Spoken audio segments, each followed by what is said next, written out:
Lihatlah, semua ikan di danau ini terbang ke langit tiba-tiba. Tanpa alasan. Tapi kejadian berikutnya lebih aneh juga. 的是接踵而来。 Nicole sangat ketakutan. Dia belum mengemudi perahu kembali, tiba-tiba angin kencang meniup. Nicola bertanya anaknya apakah hal ini yang dia lakukan. Tapi meskipun Dion sudah berusaha untuk mengontrol semuanya, angin dan badai ini tetap meniup. Angin terlalu kencang sampai menjatuhkan sepohon beringin. Permukaan danau sedang tenang sekarang mulai berombak. Tiba-tiba cabang pohon terbang ke arah Dion dan menjatuhkan dia ke danau. Saat ini, badai baru berhenti. Nicole melompat ke bawah danau untuk menyelamatkan anaknya. Malam hari itu, hal yang lebih aneh terjadi. Nicole mendengar suara anaknya yang sedang berteriak, jadi dikeluar. Adegan di depan membuat dia mau pingsan. Hantu-hantu sedang terbang di lingkungan udara. Tapi Dion masih bermain dengan senang. Tiba-tiba, suaminya Mark yang sudah lama meninggal muncul. Dia menyuruh Nicole untuk membawa anaknya pergi keluar tempat ini. Lalu dia hilang. Nicole sangat khawatir. Kenapa dia muncul saat ini? Apa yang sudah terjadi? Rasa cinta muncul, Nicole melihat kembali semua benda dari suaminya. Mark adalah orang yang meneliti kekuatan supranatural. Karena menyelamatkan seorang wanita dalam bencana, Mark sudah kehilangan di danau. Nicole tidak sengaja menemukan sebuah kertas di kantong baju Mark. Di dalamnya ada nomor HP dan alamat.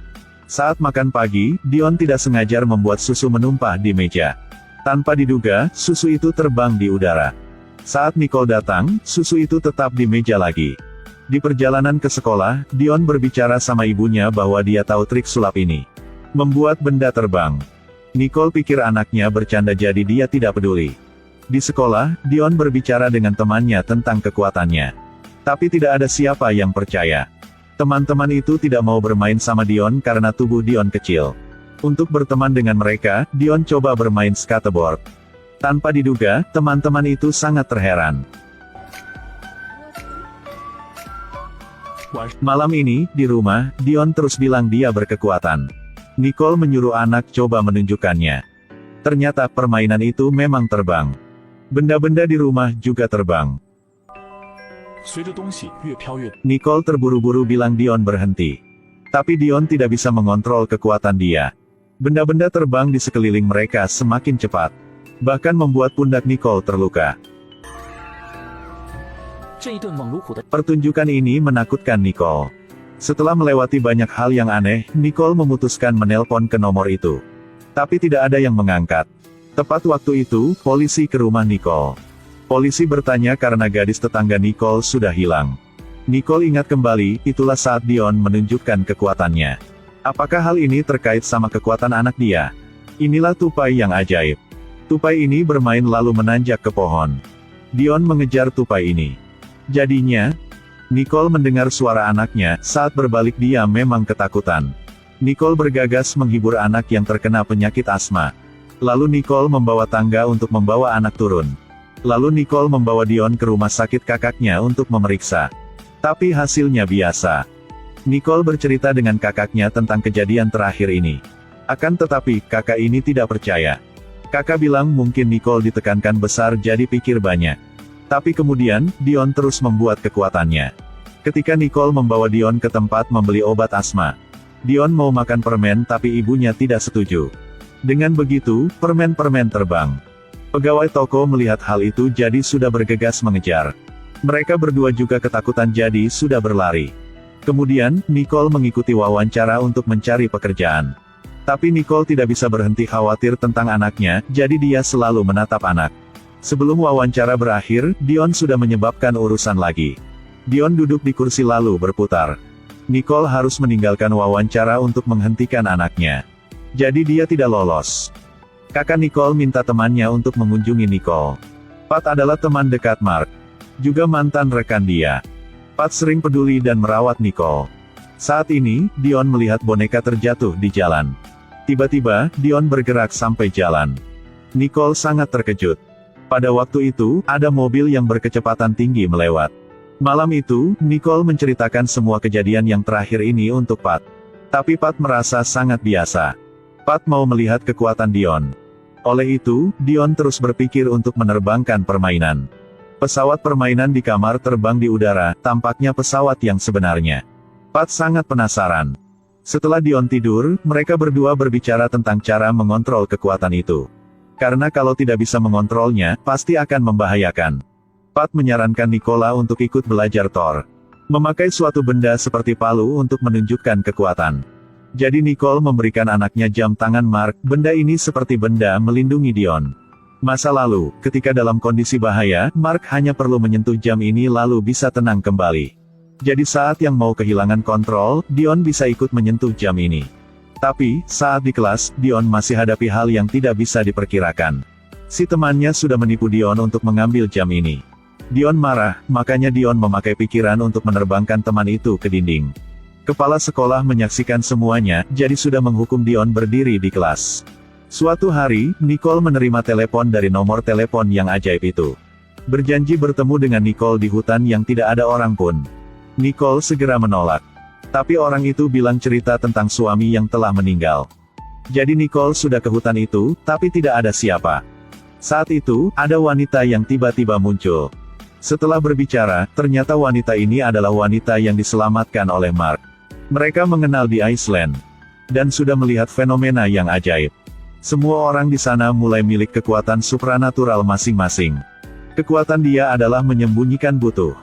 Kekuatan Mark jauh lebih spesial. Nicole sudah paham, kekuatan Dion diturunkan dari ayahnya.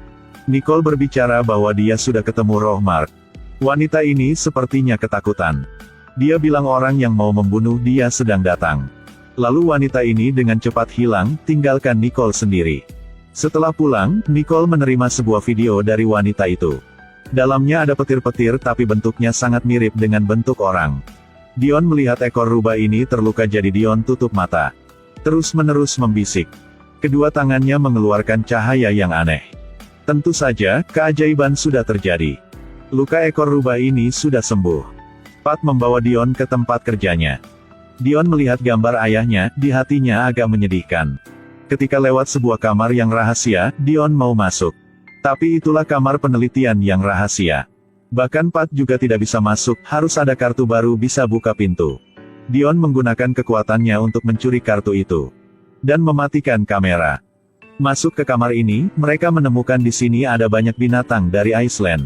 Apalagi orang yang sudah pernah ke Iceland, semua mereka dilacak secara ketat oleh PT. Pat tidak bisa paham. Ekor rubah yang tadi Dion membantu senang sekali. Tepat saat itu, bel darurat berbunyi. Kemudian ada suara dari satpam yang sedang membuka pintu. Pat bingung dan tidak tahu melakukan apa. Tapi Dion dengan tenang sudah mematikan semua sumber listrik. La estructura organizativa formalizada se centra en los roles y puestos en lugar de las personas en los puestos. Ketika di rumah, Pat bercerita tentang semua hal yang terjadi di kamar penelitian. Pat tidak tahu kenapa PT menangkap semua binatang dari Iceland untuk meneliti. Tiba-tiba, Nicole ingat kembali kata wanita itu. Dia dan Mark berkekuatan setelah pulang dari Iceland. Pat juga mulai ingat kembali hal-hal di sana. Saat ini, Pat bertugas mengawasi semua dari tenda. Sedangkan Mark, dia menikmati pandangan di luar. Masih ada banyak turis lagi di sana. Ketika mereka sedang menikmati pemandangan ini, sebuah bintang meteor lewat. Lebih terkejut yaitu bintang itu sudah meledak di atas mereka. Percikan cahaya itu jatuh ke tanah. Saat kembali ke kamar, Mark sudah bersadar kekuatan dirinya. Tangan Mark kadang-kadang hilang. Mark terkejut tidak tahu harus bagaimana. Karena tidak melihat tangan jadi dia tidak bisa mengemudi lalu sudah menabrak tiang. Setelah itu, Mark baru ingat mobil masih ada rem. Selain hal itu, ada yang lebih aneh lagi. Mark lupa pesta ulang tahun anaknya, tampaknya tidak bisa datang dengan tepat waktu. Tiba-tiba, Mark bergerak ke pesta itu segera. Jaraknya puluhan kilometer. Kenyataan ini terlalu aneh. Mark baru meneliti tentang fenomena kekuatan yang luar biasa. Mark menemukan kabar yang terkait dengan Iceland. Dan ada seorang juga bilang dia milik kekuatan itu. Itulah wanita itu. Setelah berbicara, mereka menemukan bahwa mereka berada di Iceland di waktu yang sama. Tampaknya, bintang jatuh itu sudah memberikan semua orang kekuatan ini. Selain mereka, orang yang lain juga milik kekuatan. Tapi mereka sudah hilang secara aneh. Ketika mereka masih belum paham tentang hal ini, tiba-tiba awan hitam muncul. Cuaca berubah segera. Badai datang dengan cepat. Di hujan itu, tiba-tiba satu roh muncul. Ketika mereka mau maju untuk melihat lebih jelas, ada sebuah petir yang lewat. Mungkin petir ini tidak mau mereka mendekati roh itu.